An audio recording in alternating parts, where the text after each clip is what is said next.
is still on ZZ, and in this case, one Z decay to charged electron pairs, another Z decay to neutrinos.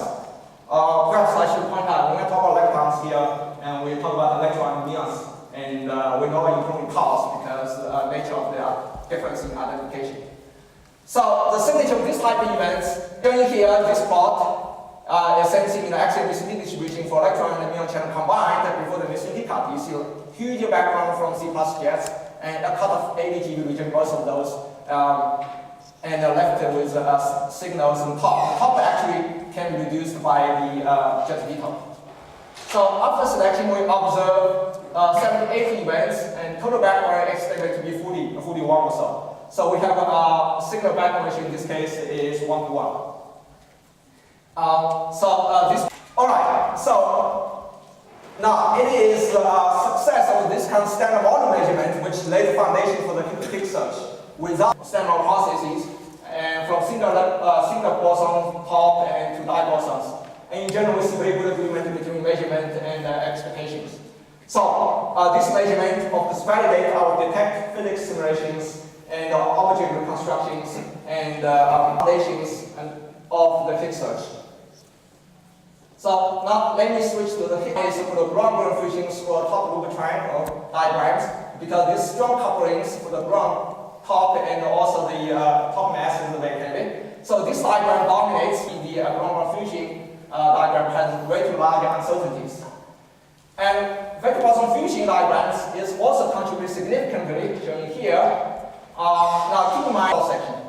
However, it's Higgs produced in, along with the WZ bosons. WZ boson allows tagging event, trigger tagging events. Therefore, this process, in fact, those cross sections small, enable us to study some of the. Just briefly, Higgs boson decays. Higgs boson decays. Actually, Higgs boson has many decay modes, but there are only two really dominant decay modes. At a low mass, when Higgs mass is less than 130 GeV, it's inside detector.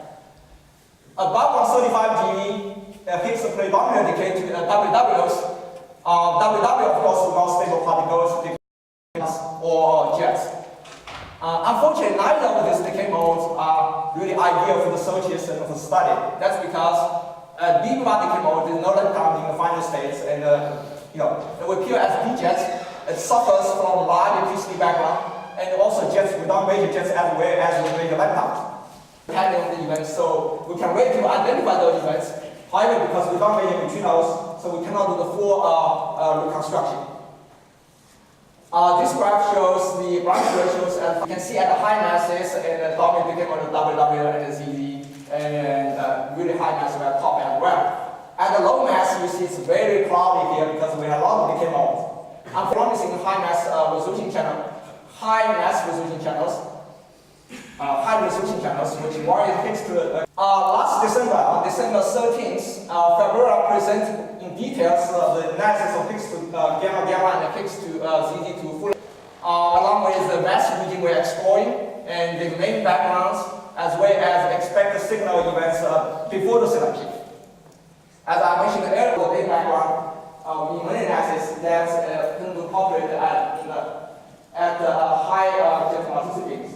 Minimize systematic effects. We're using K2 readings, side bands, and we determine fake background from data by major fake rate, and we also determine how to improve the sensitivity, the extract limit from cross-section, Higgs cross-section for these distributions. So quickly, just how we use for the signal monocolors, vector boson fusion, and the ground fusion with PARHAC. Ground fusion is produced through strain interaction, so it suffers from large QC corrections. Therefore, when we weight the Higgs PT distributions to the so-called HPT calculation, which is next leading model plus next leading log. Showing here is 1 is 25 GeV Higgs.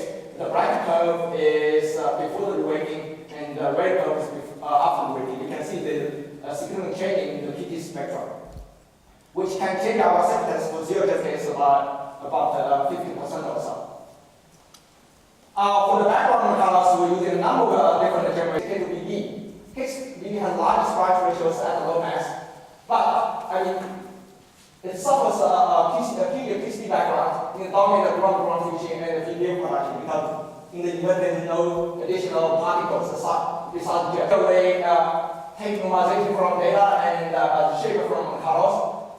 On the top, same thing here, shape from simulation, normalization from data. In general, the shape is very hard to get from data, so most readings. This channel, the signal is basically two B-jets. So the B tagging is very important. So B-jets can tag using its property. It has relatively long decay lifetimes, and so you can construct secondary projections.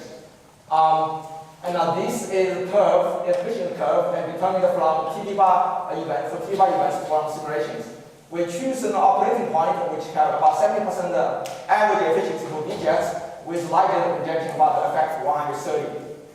Of course, the B-tagging efficiency depends on the jet PT. Showing on the right is PT dependence of the B-jet efficiencies. You see the efficiency slightly rise as PT increases. Okay, select the WH, DH events are very simple. You select the one W or Z's. W is selected as the leptons and neutrinos. Z's you select a pair of charged electrons or large missing T. Okay, this graph shows the missing T distribution of the WH events. You can see data in general agrees very well with our color. Now, for the ZH, where ZH became to a new DB bar and the main background of multi-jets. So there, the multi-jets background is very large, and we need additional tools to reject multi-jets background. One thing we look at is looking in the missing T directions measured by the color limit compared with the direction measured by tracking missing T. So showing here this data file between the two, missing T and the missing PT measurement, and for real events with real missing energies, and this difference should be small. You see multi-jets operate at a large angles. A cut of 1.5 will get a larger fraction of multi-jets. So after selection, the key variables is digest, digest mass distributions, and we're looking for a bound over the smooth distribution. Of course, smooth suffers from statistics. So showing here the digest mass distributions for the three channels, and clearly we don't see a clear axis here. And then you fit these distributions using being the likelihood fit to extract potential signals. And we set 95% cross-section limit normalized to the standard cross-sections and the observations, and this is likely to be the only channels for Higgs lepton coupling measurement upon its discovery, at least immediately after its discovery. Cationic top will appear in the detector as jets, but it's very narrow jets, collimated jets. So it's characterized by its 1 or 3 quantum decays, collimated energies, and the leading track generally carry large fraction of the jet energies. The main backgrounds is Z to tau tau, and Z to tau tau, Higgs to tau tau really have identical signal. The jet fixed leptons affects tau, and these are estimated using same sign events. Z to tau tau analysis is very complicated, and the background is very complex too. So we divide this into 12 categories according to jet beings, lepton flavor, and missing T. So we have 4 categories for dileptons, 7 for lepton hadrons, and 1 for hadrons. Just as an example, for the leptons, we divide into 0, 1, and 1 jets, which are these nice optimized for ground fusion process. DH is nice optimized for social production with WZs. Similarly for lepton hadrons by different channels, and for for the hadron channels, the background is large. In this case, we only have which we're looking to. One of the main backgrounds for the Higgs to tau is Z to tau background. And so we estimate this background from data. So what we do is we select Z to mu events and replace muons, remove those muons and replace them by the tau decays from simulations. And then run the reconstruction and selection. So in this case, basically everything in the event except the tau product is from data. Showing here, this is just one of the ways we calculate topic mass in different ways. Here is one way, this is for the collinear method approximating, which assumes neutrinos basically moving in the same direction as top, and clearly we don't see excess here. And our observed limit again is compared with the expected limit on this diagram between 100 and 150 GeV. So the limit varies between 2.5 to about 12 times standard model. Let's move on to the Higgs. So, for example, for Higgs near-field analysis, we require PT of our lepton system about 45 GeV in the E and UV channel. This will reject most of the Julian background and have high efficiency for the signal. And we require molecular mass less than 50 GeV for the low mass searches, and 50 GeV here you see we reject most of these WW top background. And finally, we require the opening angle in phi between two leptons less than 1.8.